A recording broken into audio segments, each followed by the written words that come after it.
So this is somebody separate again, this one? Again, yeah, another tenant, another dealer. That mirror there, can we get that one down? Yeah, we certainly can. So just put it flat there, would be all right. Okay. Yeah. I got this end if you... It's been painted over. That's the original gold there. So it's giltwood. Wandering around the warehouse, I catch sight of a mirror on the wall and I thought, oh, that's a great mirror. Repro, probably buy that cheap. And then I thought, no, due diligence, do your job. So I pulled it away from the wall, had a look at it, and nearly fell over. What's the biggest thing on the front of that mirror that you can't miss? It's the fleur-de-lis, the Prince of Wales feathers. That gives you a clue, doesn't it, straight away? There's lots of other subtle things because people, you could read pieces of furniture, they put lots and lots of little hints and things that of the time going in there and all sorts for luck and love and prosperity and growth were all hidden in those mirrors. This is where the knowledge and the reading comes good.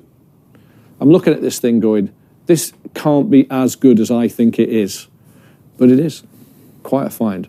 An original George I into George II wall mirror. These are the moments as an antique dealer that you hope for. This giltwood mirror may just be a one-of-a-kind discovery. Traces of the original gold leaf can still be glimpsed through a coat of gold paint, which has been added later and could be removed through careful renovation. The style of carving is in the manner of renowned 18th century cabinet maker John Belchier, a Huguenot refugee from France, whose giltwood work was so highly regarded he was tasked with producing 35 mirrors for the interior of St Paul's Cathedral in the mid-1720s. Although Drew can't be sure this ornate piece is what it seems, if he's right, it could be worth as much as £20,000. What's the best on it then? It'd be £900. £900. £900. I'll have it. Okay, thank you very much. It's ridiculously exciting. Have we found something really valuable? Yes. Have we found something really rare? Hell yes. Am I ridiculously excited? Yes, I am. What a thing. It is rare to find things like that. It doesn't happen every day. Boom, get in. Absolutely astounding. Back at Pritchard HQ, the 18th century giltwood mirror has been dispatched to the Staffordshire studio of restorer and gilder Ruth Tappin. Right, so Drew has sent this mirror over to me. I'm quite excited because this is really early. This mirror's 300 years old. There's some beautiful elements on it. It's a giltwood mirror, so that means it's been carved, gessoed and then gilded. But unfortunately, somebody's painted over it. And I think that might be to disguise some of these repairs and losses. Under the paint, there should be a layer of 24-carat gold leaf on a chalk-based primer known as gesso.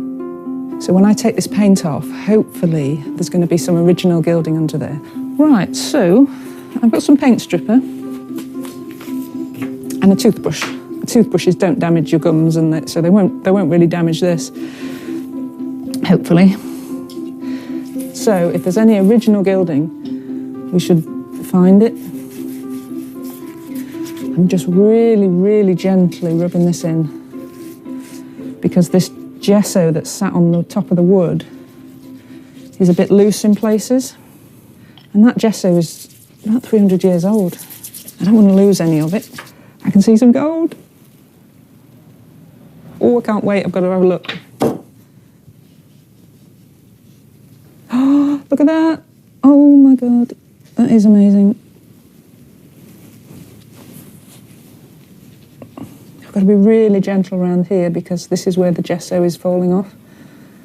You can see how it's sort of crazing here. I can't believe it, look at that gilding. It's so, I can't tell you how rare it is to find gilding like this underneath. I think this is the second time in my career this has happened. That's how rare it is, and I've been doing this for 20 years. 300 years old, and look how good that gilding is. Oh, that is so satisfying, look at that. But removing the unwanted paint has also revealed patches where the original gold leaf is missing. This must now be restored using the ancient art of water gilding, first used by the Egyptians over 4,000 years ago. You know, I've got to be at the top of my game for this. These are tiny, tiny little repairs, but they need to be millimetre accurate, if not more accurate. Because when the gold's this good, any tiny little error, it'll show up and it'll scream at you.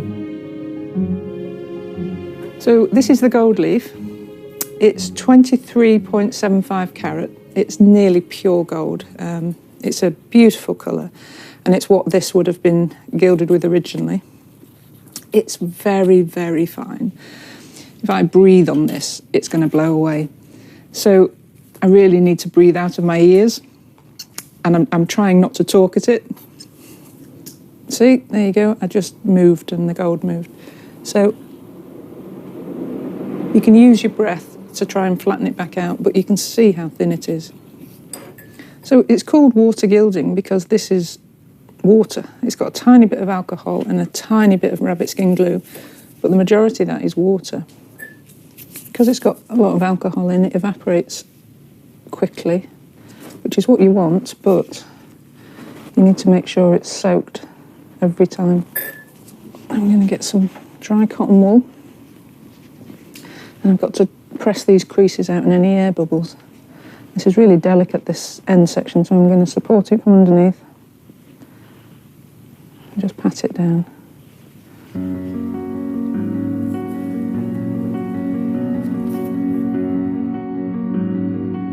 After 26 hours of painstaking work, Ruth has confirmed Drew's informed guess about this mirror's rarity. Restored to its original radiant condition, it can now be clearly dated to the early 18th century. Don't want this to look too new. The gold is really clean, and you wouldn't really expect that on a 300-year-old mirror. This has been treated so well. So I've got to leave some age with this piece. He can genuinely say it's all original gilding. There's going to be a few little repairs, but basically this is as was 300 years ago. He's very, very lucky. He had quite a good eye buying this.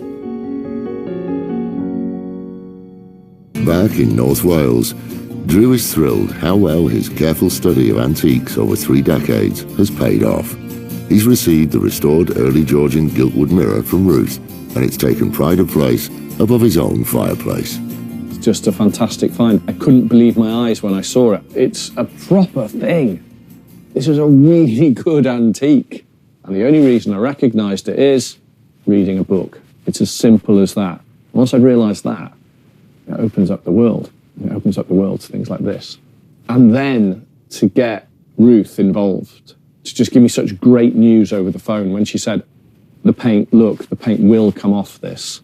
I can do this fairly easily, which is just wonderful. You can not tell where she's done some small restorations, and I mean, they are tiny. The mirror, it's up there with one of the most interesting, greatest finds I've had. Monetarily, yes, of course, it's worth a hell of a lot of money, potentially. That's not the point. That's not the point. For me, it's the excitement and that sheer, unadulterated joy of finding something, knowing what it is and being proved correct. People don't realise that antique dealers have done this country and the world a massive service. We have saved more art than any museum, ever. Not just me, but the tens of thousands of dealers around the world. We're saving this stuff and we're out there because we recognise it and we study it. So every now and again, we deserve to get lucky.